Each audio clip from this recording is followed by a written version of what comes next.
Alien Beastwoman cultist says my DNA matches her prophecy, then offers her womb to the stars.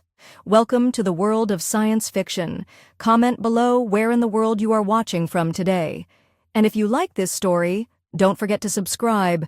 Kurt hadn't been a crash near a floating cult temple orbiting a dead gas giant. The plan had been a simple one. Slip past a few minor patrol routes, scan an uncharted relic belt, and sell the coordinates to the highest bidder. Nothing religious, nothing insane, but fate, it seemed, had a cruel sense of humor. His ship, the Antler, clipped an unseen gravity snag on entry, dragging him sideways through a cloud of charged space debris. By the time he got partial control back, one of the thrusters was spitting fire and his comms were fried. The only landing spot within range was a hovering monolithic structure glowing faintly violet, perched above shimmering clouds of ionized dust. No other options. He angled down and braced for impact. He woke to the sound of chanting and the smell of burned herbs. He'd been dragged into a cathedral chamber that pulsed with energy, lit by relics embedded in the walls like veins of light in stone. Figures in ceremonial garb surrounded him. All were tall, furred, and unmistakably alien. At first, he thought his injuries had rattled his brain until one of them stepped forward, the air seeming to bend slightly around her as if she carried her own gravity. She was massive, not just tall, but powerful in a way that commanded respect. Broad shoulders under a sheer lace veil woven with strands that shimmered like starlight, glowing bone jewelry clinking as she moved. Her eyes were twin orbs of teal fire, and her fur rippled like a night sky under moonlight. "You bear the scent," she murmured, sniffing him like a predator circling prey. The prophecy breathes again. Kurt blinked. "Lady, I don't know what you think I am, but I promise you I'm not it." She circled him slowly, ignoring the murmurs of the other cultists. Her fingers tipped and glinting claws tapped rhythmically on the relic altar behind him. "You are human, the seed-bearers, lost in time but foretold to return. You fell to us from the stars carrying the spark." She crouched down, nose barely an inch from his neck, inhaled deeply, then knelt in front of him. The gesture was not submission, it was declaration. "You belong to the stars and now to me." Kurt tried to move, but his arms were bound with soft, humming restraints made of floating silver threads. A low, buzzing hum echoed through the floor. The air crackled. One of the relics on the wall brightened at her words, pooling in sync with her breath. His heart thudded against his chest. He wasn't religious. He didn't believe in destiny. He didn't even believe in luck. But that relic didn't care what he believed. It was reacting to something in him, something buried or dormant, and that terrified him more than any gun ever had. "Let's slow this down," he said, trying to keep his voice even. "You've got me tied up. I'm unarmed and I don't even know what the hell a spark is. I'm just a cargo pilot. I haul junk for credits. You've got the wrong guy." The Beastwoman Bailey, as he'd hear her called later, rose to her full height. Her horns formed a halo over her head, catching the purple glow from the ceiling relics. "The relics do not err. They awaken only for the one whose blood confused with the vessel. You are chosen. The rest is noise." He tugged against the restraints again and scowled. "Great. Chosen. Do I get a say in any of this, or are we just skipping straight to the sacrifice part?" There was laughter from the cultists, strange and resonant, like wind chimes underwater. Bailey stepped close and reached out, her fingers brushing his cheek with surprising gentleness. "Not sacrifice. Union. The fusion of your blood with mine will awaken the core. The monastery will bloom. Our people will ascend." "Okay, that's enough crazy for one day," Kurt snapped, trying to wriggle backward. "Listen, this is all really poetic, but I'm not here to bloom anyone's monastery." Her hand didn't leave his face. "You fear what you do not understand. That is natural, but the stars do not wait for permission. They act, so must we." Before he could argue, the relic behind him flared with sudden heat. The restraints dissolved. He stumbled forward, catching himself on the altar. Bailey didn't react. She simply raised her arms, and the room filled with low, harmonic humming. Every cultist dropped to their knees. The floating spine cloak on her back pulsed like it had a heartbeat of its own. "The rite begins," she announced, voice echoing unnaturally. "He has arrived. The womb of the stars calls. Let him stand witness and see the truth." Kurt stood still, muscles tense as the air grew thick, not with smoke or heat but meaning.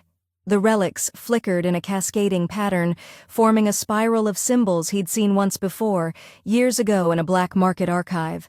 The ancient glyphs weren't just religious nonsense, they were instructions, biocoding, something old and powerful, buried deep in forgotten galactic history, something real. This wasn't just a cult playing pretend. Bailey turned to him again, her expression unreadable. "You will see in time. We do not bind the unwilling, but we are patient. You will stay, observe, and when the truth finally breaks through your human doubt, then we will begin." Then, as if the whole spectacle had never happened, the relics dimmed. The others dispersed. Only Bailey remained, watching him as he stood frozen in place. Kurt didn't speak.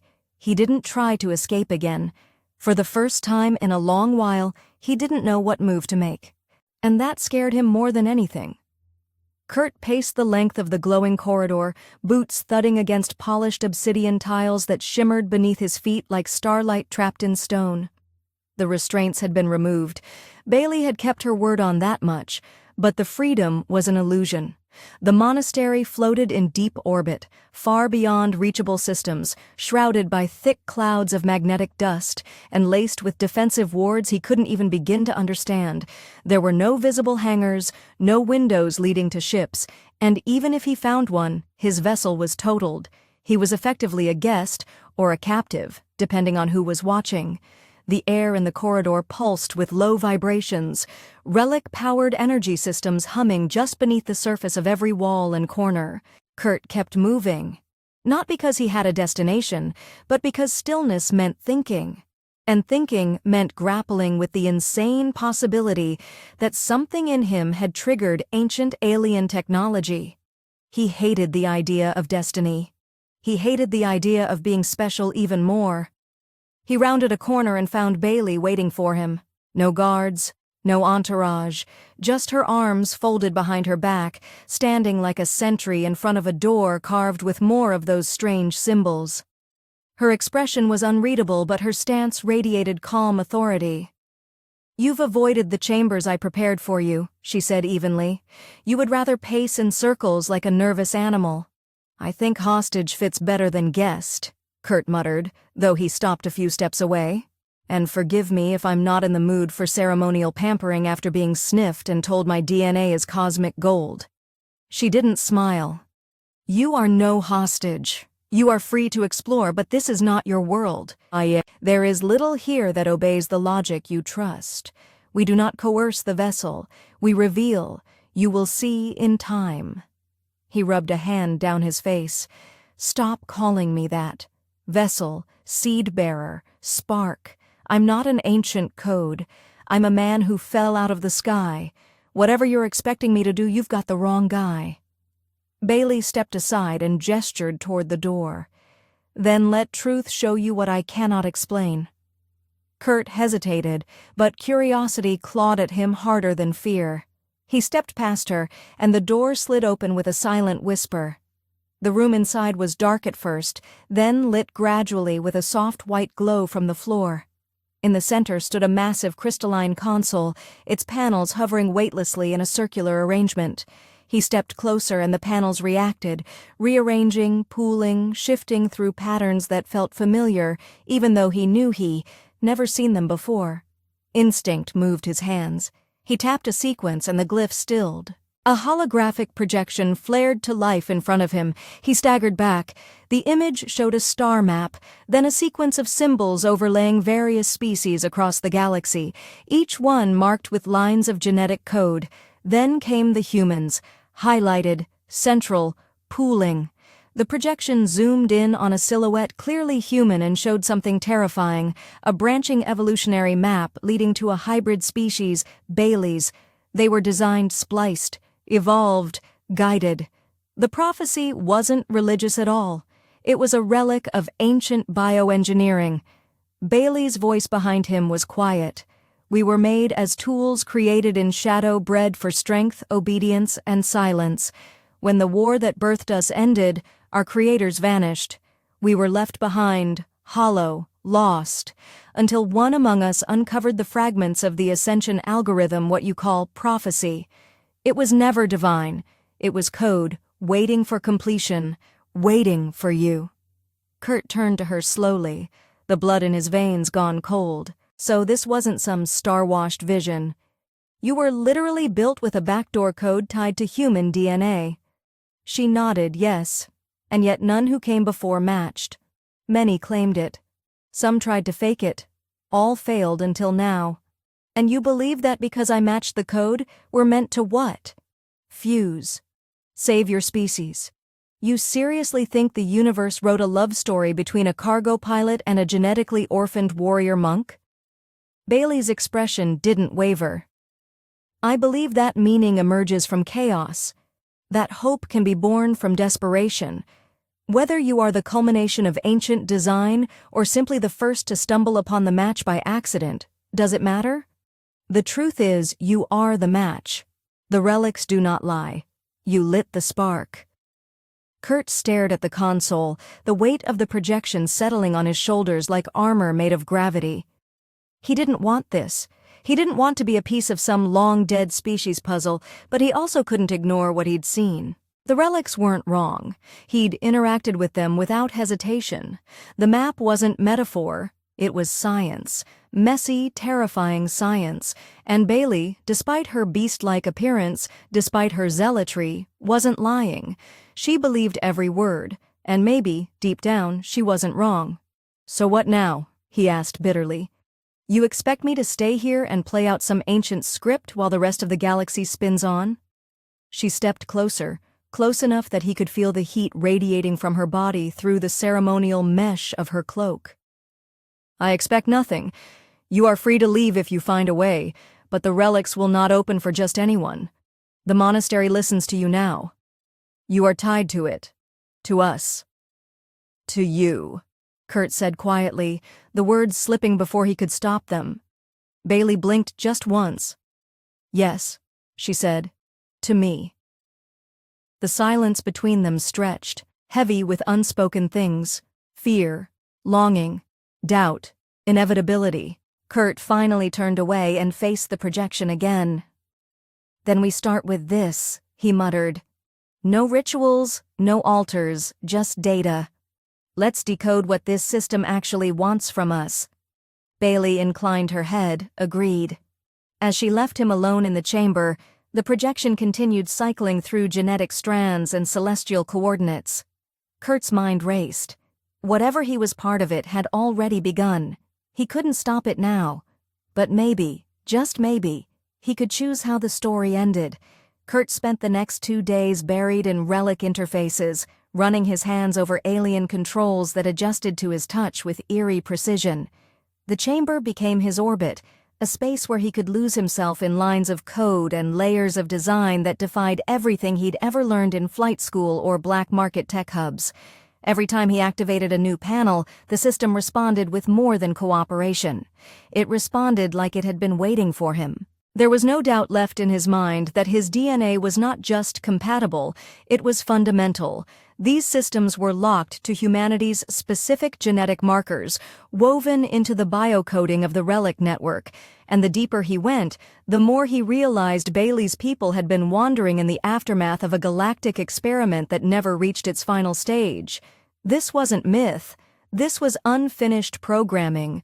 Kurt had always prided himself on spotting scams and religious cons a mile off, but what he saw here couldn't be dismissed. He hadn't just lit the spark by accident. He was the missing piece that activated dormant command pathways, each one pulsing with purpose. Whatever the original designers intended, it had never been completed until now.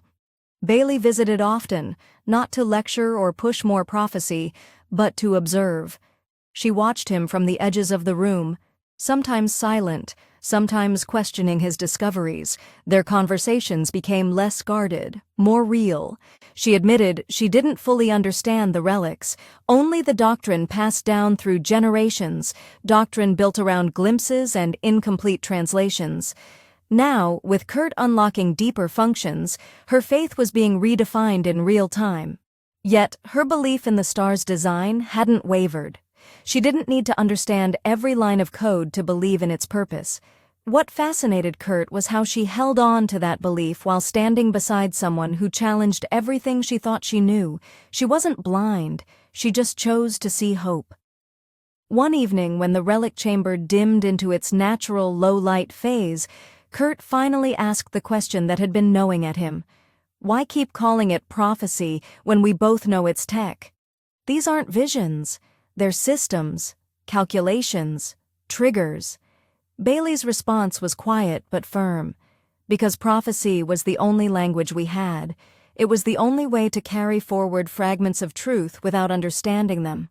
Not every story begins as fact. But that doesn't mean the ending isn't real. He stared at her for a long moment, taking in the curve of her horns glowing faintly in the relic light, the way her first shimmered like distant nebulae. You realize this changes everything. The rituals, the bloodlines, even the council, they're built on mythology that's now unraveling in front of us. She didn't look shaken. Let them unravel. Let something stronger take its place. Kurt returned to the interface, navigating deeper into the relic systems. That was when he found it, an encrypted file buried behind a locked command tree. When he touched it, the interface pulsed red. It didn't reject him, but it hesitated as if testing his intent. He forced the code open and a new projection filled the air. It showed a star map of known sectors, each point linked by lines of luminous energy. The symbols translated roughly to activation protocol and, more chillingly, core fusion readiness. "Bailey," he said sharply. She approached without hesitation. He pointed, "This isn't about your people ascending. This is about the relics activating something galaxy-wide, a failsafe or a beacon or worse, a broadcast. Look at this. These are nodes. These are weapons." She studied the map, her jaw tightening. "No. Our texts said the relics would elevate our kind, restore us. They might," he said, "but not how you think. This system wasn't built for uplift. It was built for release. If I complete the sequence, it doesn't end with you and me. It triggers something old and massive. You were just step one." For the first time since he met her, Bailey looked uncertain.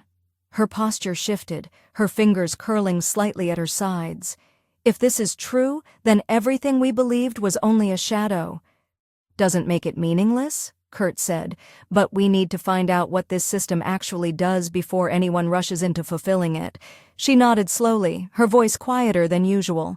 "Then we'll uncover it together, but not here. If the council finds out what you've accessed, they'll either worship you blindly or destroy you out of fear."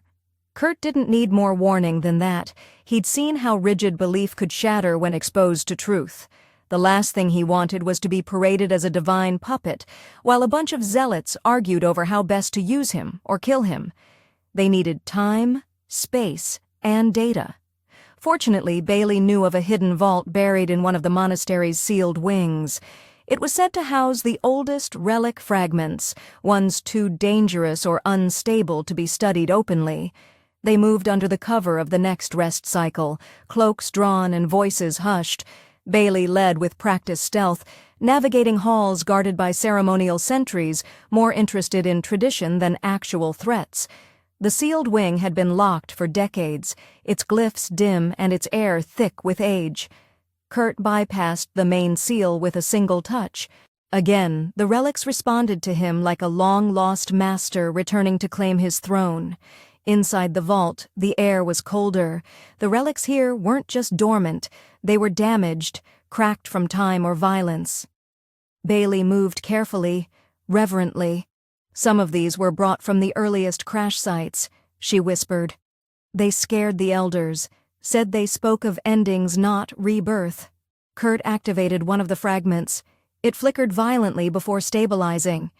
The projection it displayed was short but unmistakable, A countdown partially frozen. The language was different, but the numbers were universal. This system had been waiting for a trigger, waiting for him. His chest tightened. Bailey, this isn't prophecy. It's a chain reaction, and I might have already started it. The vault sealed itself behind them, the relic door humming as the ancient energy locked back into place, cutting them off from the rest of the monastery. Kurt leaned against one of the cracked relic walls, breathing hard as the weight of what he'd seen settled into his bones. He wasn't just activating some forgotten artifact. He was unraveling a galactic tripwire buried in genetic code. The countdown on the fragment hovered in his mind like a sword above their heads, frozen for now, but not forever. Whatever system the ancients built had waited millennia for a human to come along and start the process, and that process had begun. He didn't know how far along it was, but he knew the system had recognized him, and he had no idea how to shut it down. Bailey stood across from him, arms folded, cloak flowing softly as it adjusted to the temperature of the chamber. Her silence was not the silence of shock, it was the stillness of someone calculating, someone measuring faith against evidence, and trying to see where the two could still align. "We were raised on stories of ascension," she said finally, voice steady but quieter than usual. "We trained for it, died for it. Every drop of blood that painted the altar was meant to guide us toward it. But what if it was never meant for us to rise? What if we were just a lock and you?" Her eyes flicked to him, glowing dim in the dark. "Are the key to something no one wanted to open." Kurt pushed off the wall, packing now, thinking aloud. "The relics you've worshipped, some were designed as memory holders, others as activation beacons. The entire monastery might be a housing structure for a communication array or worse, and that countdown, it's not some spiritual metaphor, it's operational, like a system stuck in standby mode until the final sequence is entered, and that sequence is tied to me." Bailey nodded once. "And now the council will want to see you as either savior or threat. Either way, they will act. If they find out what you've uncovered, they won't let you walk free." "I figured that much," Kurt muttered. "So we stay ahead of them, we find out what this system's endgame is before they do." Bailey tilted her head, "Then we begin the trial of incandescence." He stopped packing. "What now?" "It's an ancient rite," she explained. "Originally a test of purity of devotion, but the truth is, it's also the only way into the deep archive. The council keeps the full relic data hidden there, protected by hallucination fields. You want answers? You take the trial." "And I suppose you've already passed it?" he asked. She shook her head. "No one's passed it in generations. Most are driven mad or broken by the images. The relics show you what you fear, what you want, and what you hide. They strip you down until only truth remains." Kurt sighed, staring at the cracked relic still flickering with the frozen countdown. "Then strip me down. I need to know what we're dealing with." Bailey led him through a spiral corridor beneath the vault, walls narrowing as they descended. Each step down felt heavier, as though the very air conspired to crush doubt into his chest. The final chamber was circular, with a platform in the center and relic tendrils woven into the floor like metallic roots. Bailey motioned for him to stand on the platform, and as he stepped forward, the room came alive with a low-pitched vibration. The relics pulsed once, then the world vanished. He was standing in a desert under twin suns, the heat baking his skin. Behind him, the wreckage of the antler burned, and in front of him a line of bodies stretched to the horizon. Men and women he'd left behind, choices he hadn't made, lives he could have saved but hadn't. Then the scene shifted. He was in a cryo chamber, watching himself as a child being loaded into a stasis pod. He felt his mother's voice more than heard it, a faint echo of love and desperation before the doors sealed. Again the vision fractured. He stood on the altar in the monastery, Bailey kneeling before him, not in worship, but in pain, wounded, betrayed, calling his name as light erupted from her spine and ripped the stars apart. He staggered, his chest burned like molten lead. The relics were in his head now, pulling at everything buried, everything he refused to feel, his failures, his guilt, his fear that none of this had meaning beyond the accidental. Then a final vision came. He was old, gray, sitting beside Bailey beneath a shattered sky, her hand in his, her fur faded, her horns chipped, and both of them smiling. Then the world returned. He was back on the platform, sweat pouring down his face, heart pounding. Bailey stood at the edge of the chamber, arms tense, as if ready to leap in. "You survived," she said. "Barely," he muttered. "But I saw something. I saw a part of this I don't think I was supposed to see." He didn't say more. He wasn't sure she would believe it. That last vision of peace of a shared life felt more real than all the chaos. It wasn't doom, it wasn't prophecy, it was choice. Bailey guided him out, eyes fixed on him like she was trying to see through his skin. "The deep archive will open to you now. You passed, not as a follower, as a force." "I'm not here to lead your people," he said, voice flat. "No," she agreed. "You're here to change them." As they reached the corridor again, alarms began to echo through the halls, sharp, rhythmic pulses. Bailey's eyes narrowed. "The council knows something has shifted. They'll be watching." "Let them," Kurt said, teeth clenched. "We're done playing along with half-truths and chants. It's time to see what these relics are really hiding. And if that meant dragging an entire forgotten species into the truth kicking and screaming, so be it." The deep archive was buried in the lowest ring of the monastery, beneath layers of magnetic shielding and right-sealed architecture that hadn't been touched in generations.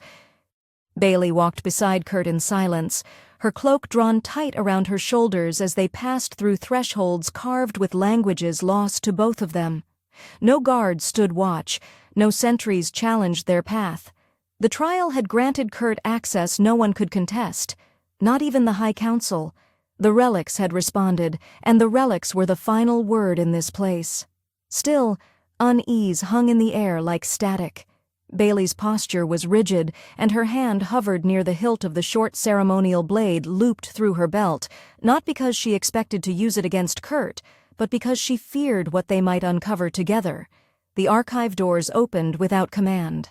Two heavy slabs of pooling alloy retracted into the walls with a hiss of vented vapor, revealing a chamber unlike anything Kurt had seen before. The space was vast and circular, with tiered walkways descending into a central pit filled with rotating constructs of light and data. The relics here weren't passive. They moved, shifting in deliberate patterns, whispering sounds that resembled language but stayed just out of reach of comprehension. Kurt stepped forward slowly, his breath shallow as the structure responded to him. Runes brightened, platforms shifted. The archive had been asleep. Now it was awake. "Stay close," Bailey said, her voice barely above a murmur. "This place, it has a will of its own." "I'm getting that," Kurt replied, as a holographic lattice unfolded around him, scanning his body from head to toe with strands of glowing white. He didn't flinch. He was used to alien tech by now, but this wasn't just scanning. It was measuring him against something, matching him to a template he couldn't see. And as soon as the scan completed, a new section of the archive illuminated, vaulted walls covered in shifting data, maps of long-lost systems, files wrapped in encrypted memory webs. One particular panel pulsed in time with his heartbeat. He approached it, reached out, and the hologram reacted instantly. A projection flickered to life above them. It showed the universe as it once was, whole, pooling with life across countless star systems. Then came a fracture, an explosion of energy in a region of space long since marked uninhabitable, the origin of the Beastwoman's genetic seed. The timeline advanced, revealing what Kurt feared most, a design. Human DNA was the template. Alien physiology was the weaponized upgrade. The creators had fused them to craft soldiers, caretakers, biological interfaces, and eventually, entire species capable of acting as living control systems for galactic scale functions. Bailey stared at the projection in silence, her expression caught between awe and horror. "We were made to be tools." "And I was made to turn you on," Kurt muttered bitterly. "Not you, personally, the whole damn race." She didn't respond right away. Instead, she walked to the edge of the projection and studied a sequence of looping equations. These aren't just weapons, they're safeguards. Fail-safe systems meant to regulate something massive, a cosmic network, bioreactive infrastructure hidden in plain sight. We're standing on one node, but there are more. "I figured," Kurt said. "The countdown I triggered, it's not just local, it's broadcast. If this node activates, others might start coming online." Bailey turned to him. "And what happens when they all connect?" "I don't know, that's the problem. We're looking at a system left behind by a civilization advanced enough to reshape DNA across star systems and hide it in myths. I'm a cargo pilot, Bailey. I can read systems and patch code, but this," he gestured at the archive, "this is the deep end of the galaxy, and I'm treading water." "You're more than a pilot now," she said quietly. "Whether you asked for it or not." Kurt looked at her then, really looked. In the sterile white glow of the archive, her ceremonial cloak looked thinner, her eyes more vulnerable, but she stood as tall and steady as ever. Not because she was unafraid, but because she'd chosen not to let it break her. He admired that. Hell, he needed that. He stepped closer, letting the silence sit between them for a few seconds. "Tell me honestly, you still think this was fate?" Bailey didn't look away. "I think the stars scatter seeds in all directions. Sometimes they fall into chaos. Sometimes they grow into something stronger. I don't care if the relics chose you or if you fell here by accident. You're here now, and so am I." Something shifted in Kurt then, not just in his chest, but deep beneath the noise and pressure beneath the guilt and fear. A strange warmth he hadn't allowed himself to feel in years, connection, not because of prophecy or programming, because of her. He reached out and touched her hand, her fingers curled against his, claws careful not to scratch. The moment was quiet, fragile, and powerful all at once, but it didn't last. A sharp alarm blared from the archive's center platform, the projection spinning out of control. Red glyphs flared across the walls. Bailey pulled away, moving fast toward the console. Someone's trying to access the outer ring. Unauthorized entry. "The Council?" Kurt asked, already moving beside her. "Maybe, or someone worse." She typed a sequence into the console, bypassing relic locks Kurt couldn't have cracked in hours. The display shifted, showing figures moving through a lower access corridor, armed, unmarked, not cult guards, mercenaries, pirates maybe. Someone tipped them off. "They're coming for the archive," Bailey said. "They'll want the relic data, or you maybe both." Kurt's jaw tightened. "Then we moved first." She grabbed a data rod from the base of the projection and slid it into a hidden slot beneath her spine cloak. "I've copied the core data, but we can't let them trigger a manual sequence. If they try to force it, this entire monastery could go up like a solar flare." Kurt nodded, pulling a shock pistol from a nearby relic cache, primitive by comparison to the tech around them, but good enough in a firefight. "Then we make our stand." Bailey met his gaze, together. He didn't hesitate, together. As they raced from the archive, side by side, relics flickering to life in their wake, Kurt knew this wasn't just about unlocking old systems anymore.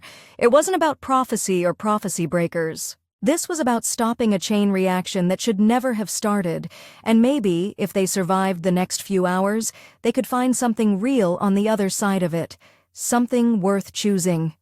The first shots rang out before they even cleared the archive's threshold.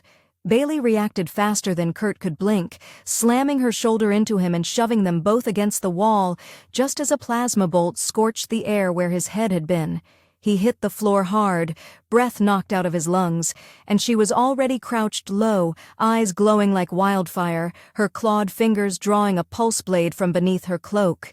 He didn't need to ask where the enemy was. They were coming fast, boots hammering on the relic-tiled corridor, their shouts clipped in mechanical, mercenary dialects with no regard for the sacred halls they stormed. The Council hadn't sent them. This wasn't internal discipline. This was extraction. Hired guns with clear orders, retrieve the human, contain the priestess, and secure the relic data before anyone could shut it down. Kurt raised the shock pistol and waited for movement. The first merc that rounded the corner wore composite armor and a skull mask with a glowing visor, standard scavenger gear, but what marked him as a threat was the heavy disruptor rifle he carried. Before Kurt could pull the trigger, Bailey was already on the move. She surged forward, like a beast unchained cloak flaring behind her, blades slashing through armor like it was paper. The merc barely had time to scream before he collapsed in a heap of twitching limbs and shattered tech. Another followed, firing erratically, but Kurt planted his back against the opposite wall and returned fire, aiming low, catching the man in the leg. The bastard dropped gun clattering from his hand, and Bailey finished him without hesitation. "We need to fall back to the high chamber," she growled, wiping blood from her blade. "They'll try to cut off the access tunnels next." "Then let's move," Kurt said, checking the power cell on his pistol. "No idea how many there are, but they came for me. That means they think I'm the key." "You are," Bailey said without looking back, but not in the way they understand. They sprinted through the lower corridors, relic lights dimming behind them as security systems tried to reassert control. The monastery itself seemed to be reacting, not just to the attack but to Kurt's presence. Doors that had once been sealed opened on their own, pathways adjusted, reconfigured as though the very structure wanted him to escape. Bailey noticed it too. She gave him a sharp look as another vault-like wall retracted to reveal an unseen stairwell. "It's choosing you again." "Yeah," he muttered, "and I'm not sure that's a good thing." High chamber loomed ahead, an amphitheater-like space beneath the central spire, used only during ancient rituals and high ceremonies. Its domes stretched far above them, stars visible through transparent alloy that rippled with the energies of the dying star beyond. Bailey sealed the entrance behind them with a command room and placed the date a rod into the central altar. The relics immediately reacted, displaying maps, countdowns, and schematics that none of the invaders could hope to decipher without him. "They'll try to breach this room," Kurt said, walking to the altar and studying the data. "But they won't get the core code, not without me." Bailey stood beside him, eyes watching the walls like she expected them to shatter. "They don't care about prophecy. They don't want truth. They want control. Someone sold them information about you, your DNA, your activation. It's not just the council we have to worry about anymore." Kurt clenched his jaw. "Someone leaked it. Maybe one of your own. Maybe someone's scared of what you and I might change." "It doesn't matter," she said. "They made a mistake. They gave us the clarity we needed." He looked at her then, really looked. Her face was streaked with blood, but her eyes were steady. Despite everything, she wasn't shaken. She wasn't begging for answers from the stars anymore. She was standing in the chaos beside him, blade in hand, defiant. He reached for her hand without thinking. Her claws grazed his palm, but she didn't pull away. That touch wasn't part of any ritual. It wasn't about prophecy or biology. It was just two people choosing each other in the middle of madness. "They'll breach the door in minutes," she said, voice low. "I know. They'll kill you if they can't take you. I know that too. And yet you're still here." "I'm here because I want to be," he said, "and because I trust you." The moment stretched. The relics pulsed faintly, and the countdown that had been frozen in the archive blinked once, then stopped again. Whatever signal it had been waiting for, it hadn't arrived. But something had changed. "They'll come through the east side," Bailey said. "The wall is weakest there. We'll make our stand at the pillar line, narrow their angles." "Not a lot of cover," Kurt said, grabbing one of the relic spears mounted on the wall. It flared to life in his hands, humming softly. "We won't need cover," Bailey said, voice thick with certainty. "We fight as one." And they did. The mercs stormed in with all the precision of trained killers, but they were up against something they couldn't understand. Bailey moved like a force of nature, blending ancient combat rites with raw animal instinct. Kurt didn't fight like a soldier. He fought like a survivor, using relic weapons like tools, setting off localized magnetic pulses that dropped their enemies' comms and gear. They moved as a unit, back to back, covering each other without needing to speak. Bailey's blade painted the floor with sparks and blood, and Kurt's spear cracked armor with each swing, his reflexes sharpened by purpose he hadn't felt in years. They held the chamber. By the time the last merc dropped, the high dome was filled with smoke and silence.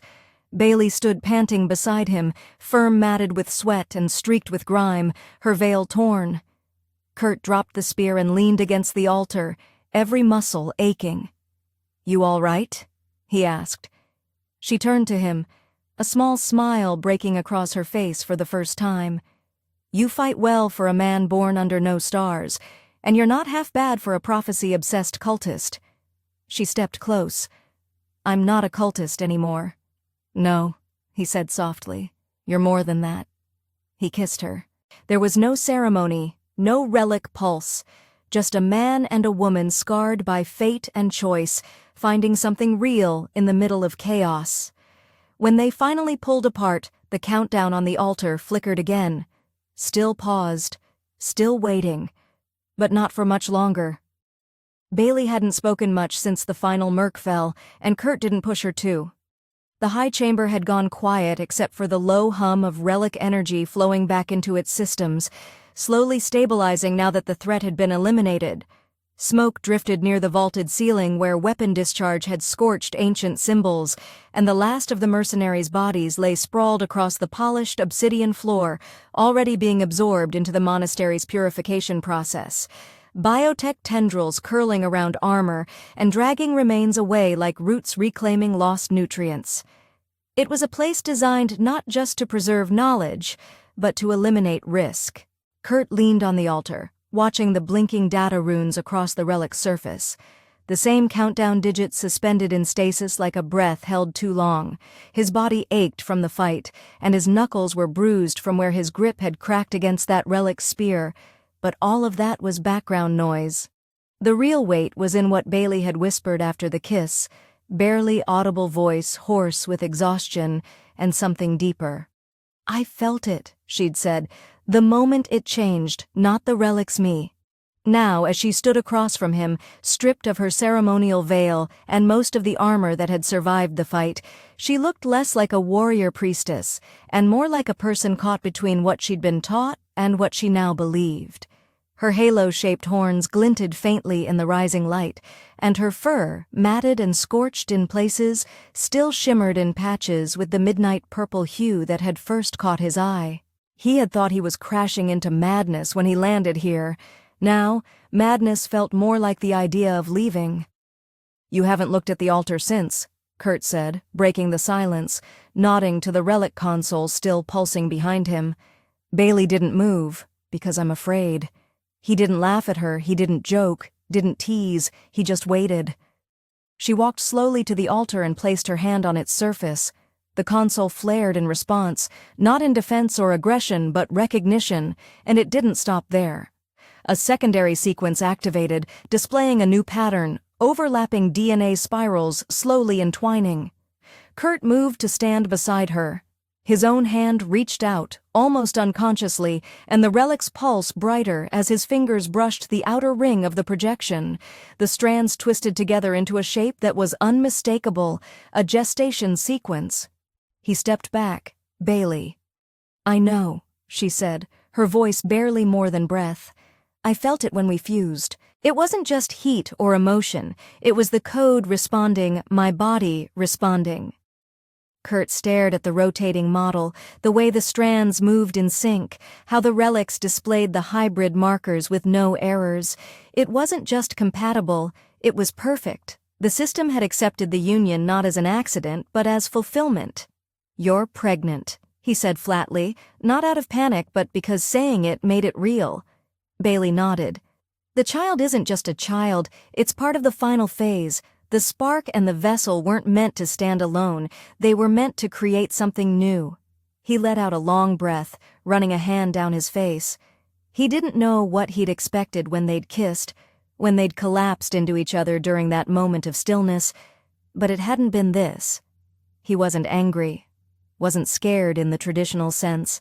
He was overwhelmed by the scope of it, by how fast things were moving, by how deep he'd already gone.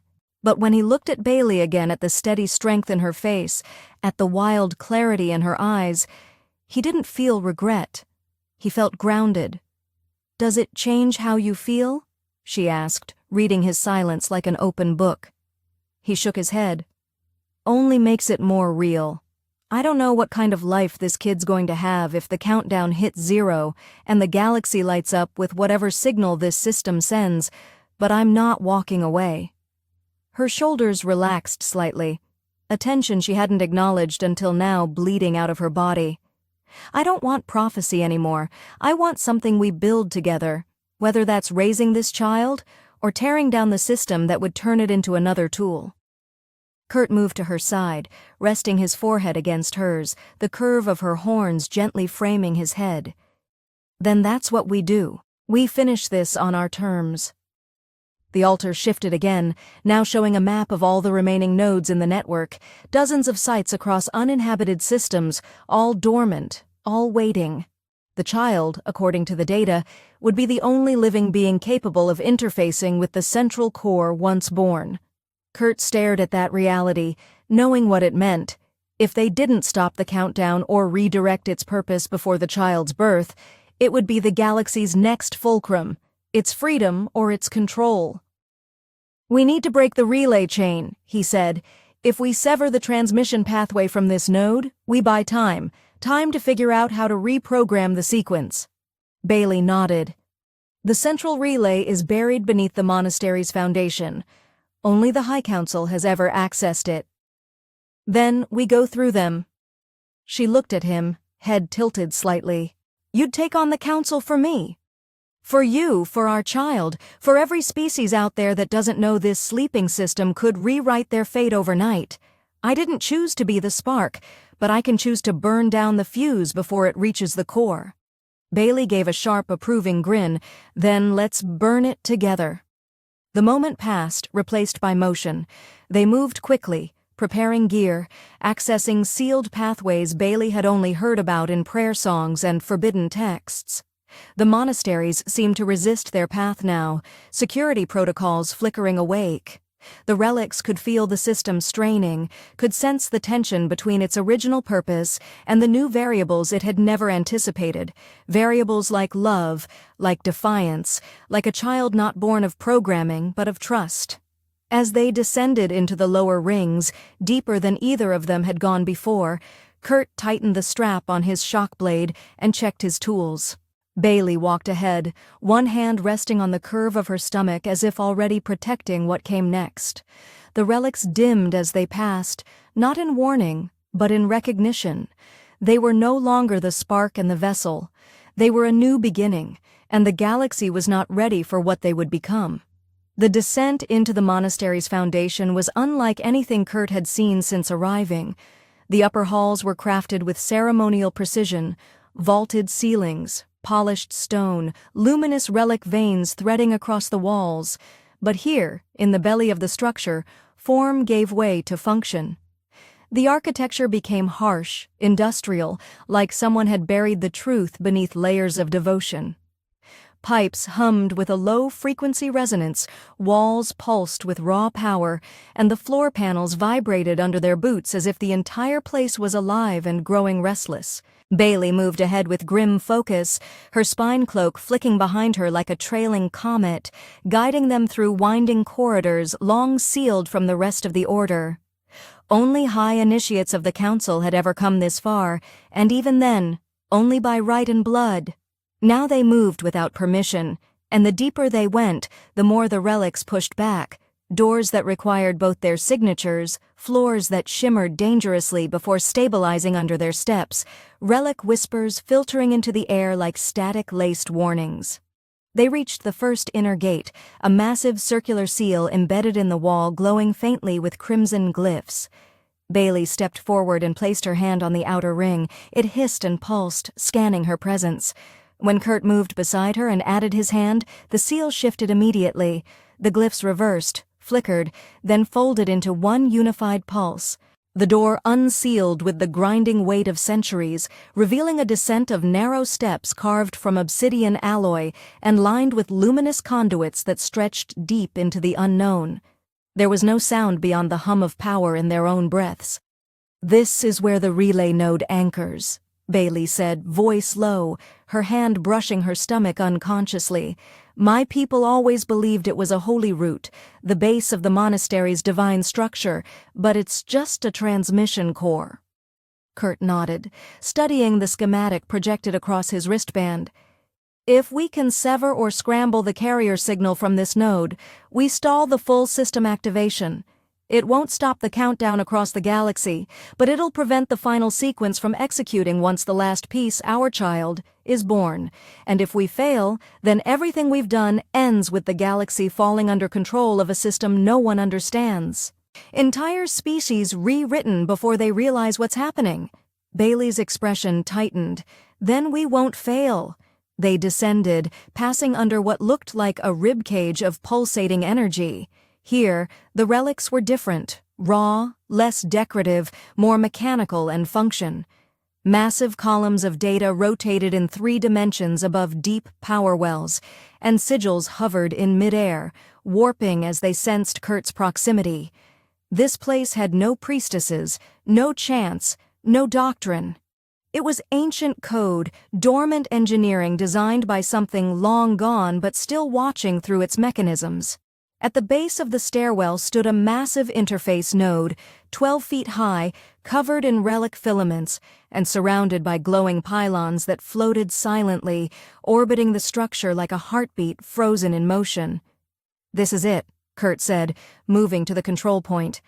"The main relay. If we disconnect it without triggering fail-safes, we kill the system's ability to broadcast the fusion completion signal, but we can't just rip it apart. We have to outcode it." "I can hold the system's spiritual logic gates open," Bailey said, already removing the bone-etched bands from her wrists. "They're not just symbolic. They link directly to subroutines meant to verify divine protocol." He looked at her surprised. "You knew they were interfaces." "No," she said, smiling faintly. "I suspected, but I didn't need confirmation until now." She moved to opposite ends of the node, linking her bands to 2 suspended pylon anchors. The relics responded with immediate intensity. Energy cracked through the space between them, forming a bridge of light laced with thousands of flickering characters. Kurt took a breath, stepped into the center, and jacked into the command port with his wristband. The data hit him like a tidal wave, too fast, too loud, too deep. The code wasn't linear. It wasn't human-readable. It felt alive, evolving in real time, countering every attempt to override it with layers of obfuscation designed by a species who had expected no one would dare rewrite their endgame. He gritted his teeth, forced his mind to focus. He wasn't here to destroy the system, just blind it, redirect the signal with a false endpoint, scramble the key values that identified their child as the sequence's final cipher. Every line he altered, the system pushed back, rerouting logic, repairing pathways, questioning his inputs with pulses that translated to, "Are you authorized? And is this the chosen outcome?" He forced them all into loops, made the relics question themselves. He gave them answers they couldn't verify, contradictions they had no protocol for. And through it all, Bailey held the gate wide, face taut with strain, her body rigid with effort, as the spiritual locks fought her, relic filaments crawling over her arms like vines trying to reclaim their source. Then the system wavered. The countdown paused. A new signal branched. Kurt Kite in the last override, replacing the child's DNA marker with a recursive ghost ID that would reroute any command-seeking completion. The moment he hit execute, the node flared white-hot, then collapsed into silence. The pylons froze, the glyphs dimmed, the room went still. Bailey collapsed to one knee, panting, sweat pouring down her fur. Kurt rushed to her, grabbing her shoulder and steadying her. "You with me?" She nodded slowly. "Yes, but I felt it fight me. It didn't want to let go."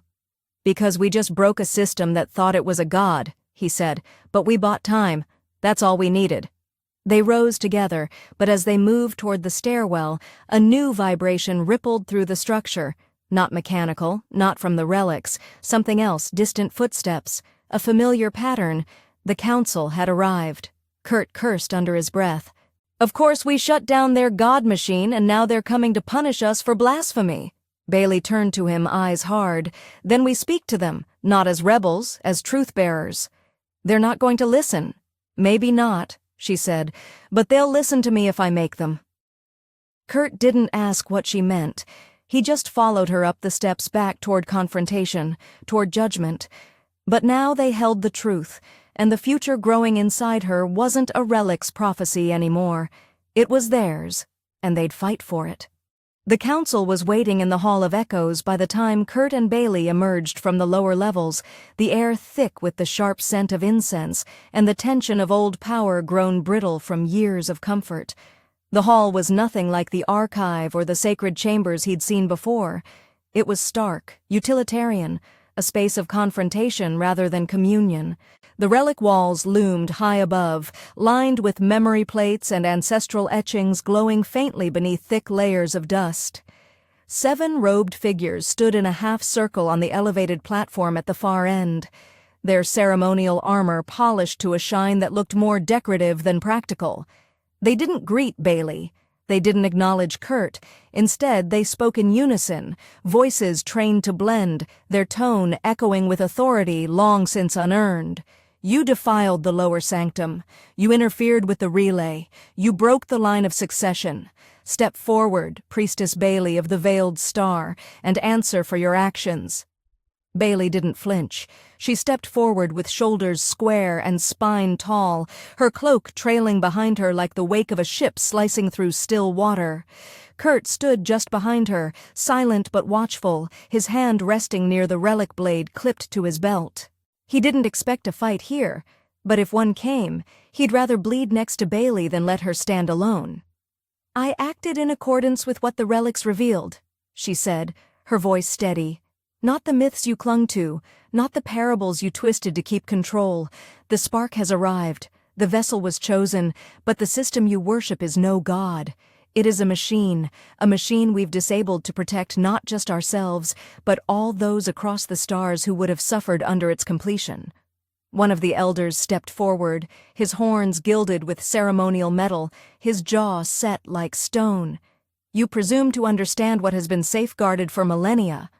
"I understand it better than you," Kurt said, stepping up beside her now. "Because I read the code myself. I triggered it. I saw how it operated, not by divine will but by design. You weren't preparing for ascension. You were maintaining a failsafe built by a long-dead civilization, and you were going to sacrifice the future to fulfill a past you never understood." The council's murmur rose like wind in a broken cathedral. Another elder stepped forward, this one with a voice like a rusted blade. "And what future do you think you've secured by disabling the signal? What right do you have to alter a system that predates your species? First breath." Kurt didn't back down. "The right of anyone who refuses to be used as a cog in a dead empire's machine. You built your faith around fragments of instruction manuals, were the first ones to actually finish reading them." The room pulsed faintly, relics reacting to the tension, to the presence of the activated spark, and the rejected command sequence now drifting through disabled pathways. Bailey moved in front of Kurt again, her eyes locked on the council. "There is something else you haven't accounted for. The system was built for a singular outcome, the fusion of human and vessel to produce a key. That outcome has already begun." She rested a hand on her stomach and the chamber fell silent. One of the elders stepped back, visibly shaken, another's lips pulled tight in disbelief. "You're claiming the ritual was completed?" "No ritual," Bailey said. "No altar, no audience, just us, and the relics accepted it. We triggered the last layer without even knowing. That's how close we came to unlocking something none of you were prepared for." Kurt saw the realization settling over them. Not belief, not acceptance, fear, because now they couldn't control it. Now they couldn't manipulate it, interpret it, or filter it through a hierarchy they'd constructed like a scaffold around a lie. The relics had already chosen, and it hadn't involved the council. "The child is not a prophecy," Bailey said, her voice sharper now. "She is not a vessel to be shaped by doctrine or raised in shadow. She is ours, and we will not let you or the system you cling to define what she becomes." The elder with the metal-tipped horn stepped forward again. Then you leave us no choice. You have removed yourselves from the sacred path. You are anathema now. You are not welcome in this place. Bailey didn't blink. We were never welcome. We were tolerated, used. Now, we are leaving. Kurt turned with her, but before they could exit the hall, the central relic overhead shifted. A vast column of light poured down, not violent, not judgmental, just bright. The room fell completely still. The council froze. Even Bailey's stride slowed. The relics weren't attacking. They were acknowledging. The beam spread, and in its heart a new glyph formed, one that hadn't been seen before. Bailey reached for it, and it floated into her hand, weightless and warm. When Kurt looked closer, it wasn't a glyph at all. It was a seed, a crystallized lattice of energy and code, shaped like a teardrop suspended in time. "What is it?"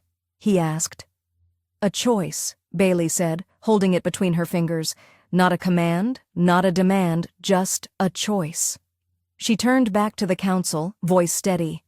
"You called us heretics. You tried to use belief as a cage, but the relics have moved beyond you. They offer this to us freely, and we will decide what comes next." Then she turned and walked out of the Hall of Echoes, Kurt beside her, leaving the council staring at the fatting beam of light and the truth they could no longer deny. They didn't run. They didn't hide. They walked with purpose through the winding halls of a monastery that no longer held their future. The relics dimmed behind them. Doors opened ahead of them. The air no longer whispered in warning. It simply moved with them. As they reached the outer landing platform where Kurt's patched-up shuttle now stood waiting, silent, crude, but theirs, Bailey looked out at the stars. Her hand remained on her belly, the seed still pools in faintly in her grip. "We did it," Kurt said, watching her carefully. She nodded. "For now, the countdown may be paused, but it isn't erased. The galaxy still holds its breath." "Then we keep moving," he said. "We raise her in the light, and when the universe comes knocking again, we'll be ready." Bailey smiled sharp, radiant, real. Together, and the stars beyond them, ancient and waiting, began to shimmer like they, too, had chosen something new. Kurt didn't know what peace would look like when it finally found him. But when it came, it looked nothing like the freedom-choked dreams he used to chase in the back end of smuggling ships or the half-dead silences of hangars after a deal gone wrong. Peace came softly, steadily, through the quiet rhythm of new mornings on a planet no map remembered. It came with the sound of Bailey's voice echoing off stone as she hummed while repairing solar arrays. It came with the warm weight of her hand pressed to his chest in sleep and the growing flutter of motion inside her that reminded him daily just how much had changed. The system they had disabled hadn't reawakened. The relics had not come to claim them. No signal burst through the void. Instead, there was calm, as though the machine had recognized a kind of surrender. It hadn't been programmed to predict and accepted it. Their settlement, if it could even be called that, was simple. A converted shelter built into the rocks near a mineral-rich ridge, reinforced by leftover alloy plating from Kurt's half-disassembled shuttle. The climate was stable, the atmosphere breathable, and the stars above were untouched by traffic lanes or trade beacons. He rigged a small weather scanner and signaled dampener to keep them off-grid, and every night he checked it out of habit, even though he no longer expected alarms. Bailey handled everything else with a strength and calm he still couldn't quite understand, no matter how many times he woke beside her. She had shed her titles, her priestess name, her ceremonial blades, but not her purpose. That remained. She protected what mattered. She nurtured the life growing inside her, and she chose him every day not out of prophecy, but because she wanted to. The seed relic they had taken from the monastery sat embedded in a small shrine Bailey had built from stones and old transmitter shells. It no longer pulsed with urgency. Instead, it radiated a soft light like a distant ember, as if the machine inside had gone dormant. Kurt had studied it for weeks before giving up. He couldn't crack its layers, and after a while he stopped trying. It was no longer a threat, it was a memory, a reminder of the path they'd turned away from, of the system they'd broken not by brute force, but by choosing to live outside its rules. He sat on the slope overlooking the valley one evening, legs stretched out, palms resting on dry soil warmed by two suns. Bailey moved quietly beside him, dropping down into the grass with a soft grunt. She had grown heavier, her pregnancy visible now in the curve of her belly, the way she moved a little slower than before. But she was radiant. Her fur caught the last golden threads of sunset, and her eyes, those fierce glowing orbs, softened when she looked at him. "How's the pain?" he asked, voice low. "It's not pain," she said with a smirk. "It's pressure and hunger. She kicks when I don't eat enough, just like you complain when the rations are bland." He chuckled and leaned over to kiss her cheek. "Then I'll cook something decent tonight." "Please don't," she said dryly. "I'd rather chew old wiring." That earned a laugh.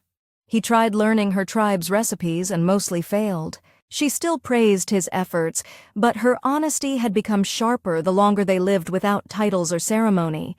She no longer had to impress anyone. Neither did he. "I've been thinking about her name," Bailey said after a while, her voice quieter. Kurt turned to her. "Yeah, I want something new. Something that doesn't belong to relics or legends, not a name from the monastery, not one from your history either. Something we give her without any weight, just meaning." He nodded slowly. "I like that. No echoes just now." They sat in silence for a moment longer, watching the stars begin to bloom overhead. There were no temples out here, no altars, no chanting voices trying to make sense of the galaxy through ancient songs, just two people breathing, surviving, loving.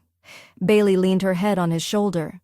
"Do you ever think we should have stayed and rebuilt it all, the monastery, the relic network, maybe even rewired the system to something better?" Kurt thought about it, then shook his head. "We didn't need to fix their world. We needed to leave it behind. You said it yourself, our daughter isn't a prophecy. She's not their vessel, she's ours, and if the galaxy can't handle that, then it'll just have to adjust." Bailey smiled. "She's going to be a stubborn little thing."